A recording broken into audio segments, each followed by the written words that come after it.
Our top story tonight at 6, U.S. Senator Jon Ossoff continued the decades-long tradition of sitting senators speaking to the Rotary Club of Macon. He outlined progress for Middle Georgia and discussed challenges facing the state and the nation. Here is 41 NBC's Taylor Gilchrist.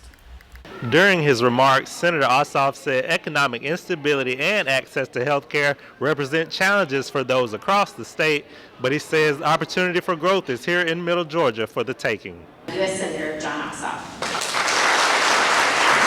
Speaking to Rotarians Monday, U.S. Senator Jon Ossoff highlighted efforts to support Robins Air Force Base, saying Georgia's current military construction budget is the largest in 15 years, opening the door for a new control tower on the base. Senator Ossoff also provided an update on the bill he sponsored to make Ocmulgee Mounds Georgia's first national park and reserve, which he says will greatly expand outdoor recreation for Middle Georgians and boost the local economy. I think it's likely that the Committee on Environment and Natural Resources will hold a hearing to consider once again this proposal in the weeks to come, and building on the momentum that we gathered last Congress. The senator went after the federal government on trade policy, saying economic uncertainty caused by tariffs are hurting Georgia's business owners and the workforce. He says Medicaid cuts are forcing rural hospitals across the state to cut services and warns care centers in Middle Georgia could be next. This policy is going to put healthcare in Georgia, is already putting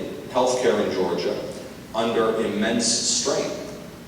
And actions have consequences. On the issue of free speech, Senator Ossoff went after President Trump directly, citing the president's and the Federal Communications Commission director's threats to revoke broadcast licenses. Does that sound to all of us here consistent with the principles of governance enshrined in our Constitution? Is that what we expect from the President of the United States? He says issues facing the state and the nation require working together and putting political affiliation aside. The senator called on Georgians to play their part in turning down the temperature. Division is a very profitable enterprise, but it can blind us, Rabbi, to what we share. In Macon, Taylor Gilchrist, 41 NBC News.